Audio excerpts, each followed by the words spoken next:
तो दोस्तों, हल्क को तो हम सब अच्छी तरह जानते हैं और अब तक उसकी कई सारी मूवीज भी देख चुके हैं। लेकिन हल्क का एक ऐसा वर्जन भी है जो कि बहुत अनोखा है और उसके बारे में काफी कम लोग जानते हैं।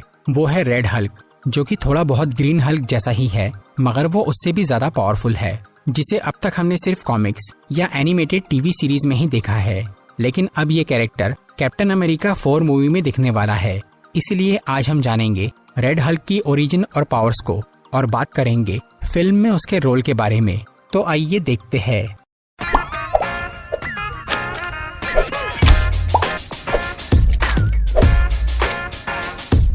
सबसे पहले बात करते हैं रेड हल्क की ओरिजिन की। कॉमिक्स और मूवीज से हमें ये अच्छी तरह पता है कि हल्क का जन्म हुआ था सुपर सोल्जर सीरम और गैमा रेडिएशन की वजह से। लेकिन रेड हल्क की कहानी थोड़ी अलग और कॉम्प्लेक्स है। थैडियस थंडरबोल्ट रॉस यानी रेड हल्क हमें पहली बार दिखा 2008 की हल्क वॉल्यूम 3 कॉमिक्स में, पर यहाँ उसकी आइडेंटिटी बताई नहीं गई थी।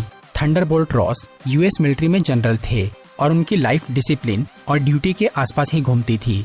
लेकिन उनकी जिंदगी तब बदल गई जब ब्रूस बैनर हल्क बना और उसने अपने अनकंट्रोलेबल पावर से बहुत तबाही मचाई, जिसकी वजह से जनरल रॉस ने उसे दुनिया के लिए खतरा मान लिया। उन्होंने कई बार हल्क को रोकने की कोशिश भी की, लेकिन वो हर बार नाकामयाब रहे। हल्क को हराने में फेल होने पर रॉस का फ्रस्ट्रेशन और गुस्सा बहुत बढ़ गया। उनके लिए अब वो एक पर्सनल दुश्मन बन गया था। हल्क को पकड़ना और खत्म करना रॉस की जिंदगी का मकसद बन गया। फिर एक दिन जनरल रॉस को इंटेलिजेंसिया नाम की एक सीक्रेट ऑर्गेनाइजेशन के बारे में पता चलता है। इंटेलिजेंसिया एक ऐसा ग्रुप था जो कि दुनिया के कुछ बहुत इंटेलिजेंट और डेंजरस विलन से मिलकर बना था। इस ग्रुप में डॉक्टर डोम, मोडॉक और लीडर जैसे विलन्स शामिल थे।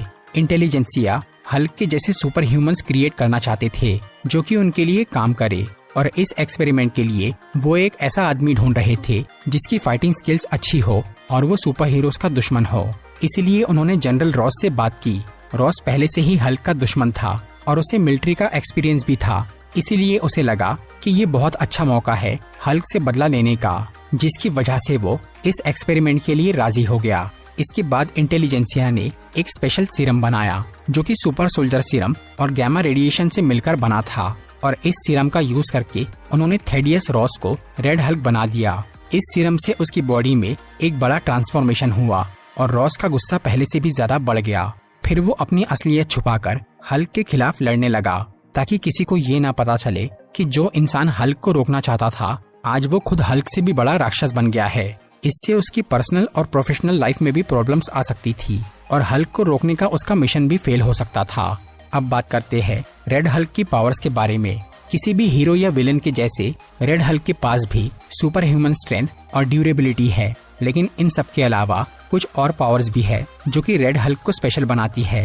रेड हल्क को एक अपग्रेडेड सुपर सोल्जर सीरम से बनाया गया था, इसीलिए वो ग्रीन हल्क से काफी अलग और पावरफुल है। जहां ग्रीन हल्क की पावर गुस्से की वजह से बढ़ती है, वहीं रेड हल्क की पावर किसी भी एनर्जी या रेडिएशन को एब्जॉर्ब करने से बढ़ती है। ये एबिलिटी उसे लड़ाई में बहुत खतरनाक बना देती है, क्योंकि वो अपने दुश्मनों की पावर एब्जॉर्ब करके उन्हें कमजोर कर सकता है।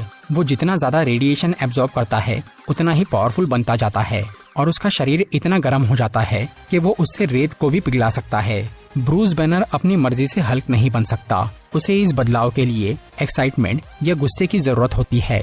लेकिन रॉस अपनी मर्जी से बिना किसी स्टिमुलेशन के रेड हल्क बन सकता है।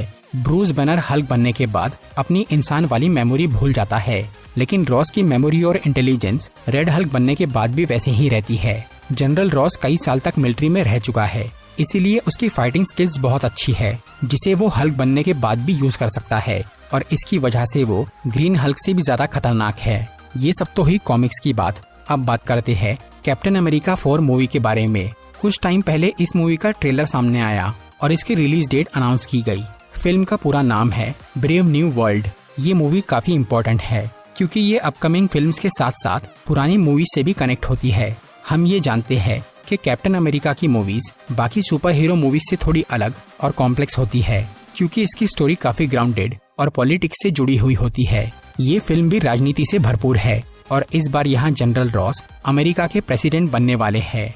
इस मूवी में हमें इंटरनेशनल पॉलिटिक्स देखने को मिलेगी जो घूमेगी सेलेस्टियल टियामट के आसपास। टियामट को हमने इटर्नल्स मूवी में देखा था, जहां सेर्सी ने दुनिया को बचाने के लिए टियामट को जन्म लेने से पहले ही फ्रीज करके मार दिया था। सेलेस्टियल कॉस्मिक बींग्स है जिनकी बॉडी खास मेटल से बनी होती है। इसकी वजह से हर कोई उसे पाना चाहेगा। टियामट की बॉडी इंटरनेशनल वाटर्स में है, शायद इसीलिए सभी देश वाले उस पे कब्जा करना चाहते हैं, जिनमें सबसे आगे है जापान और अमेरिका। इसीलिए मूवी में इन दोनों देशों के बीच तकरार हो सकती है, जहां थंडरबोल्ट रॉस कोशिश करेगा टियामट की बॉडी को यूएसए में लाने की। और क्योंकि रॉस अपने देश के लिए कुछ भी कर सकता है, इसीलिए हो सकता है कि वो अपने आप को रेड हल्क बना ले, या फिर कॉमिक्स की ही तरह वो अपने आप को बहुत पहले ही रेड हल्क बना चुका है, लेकिन वो अभी तक किसी के सामने नहीं आया। फिल्म की स्टोरी कॉमिक्स से काफी अलग है।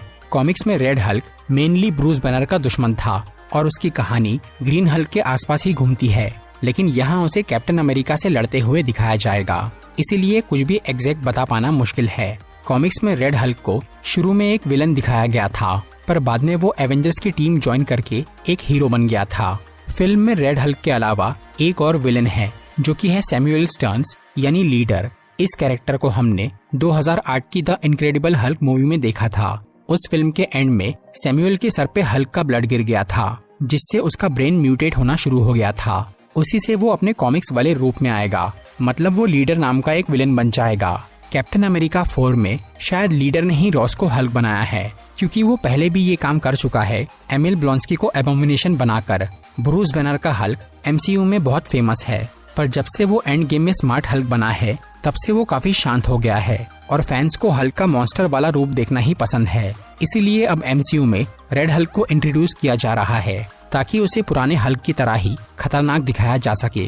कॉमिक्स में रेड हल्क थंडरबोल्ट्स नाम की टीम का एक मेंबर था, और अब एमसीयू में भी थंडरबोल्ट्स मूवी आ रही है, जो कि अगले साल रिलीज होंगी। इसीलिए उस फिल्म में भी हमें रेड हल्क दिख सकता है। तो दोस्तों, ये थी रेड हल्क की एक्सप्लेनेशन वीडियो। अगर आपको ये वीडियो अच्छी लगी हो तो इसे लाइक और शेयर जरूर करिए, और ऐसी ही इंटरेस्टिंग वीडियोस देखने के लिए सब्सक्राइब कीजिए हमारा चैनल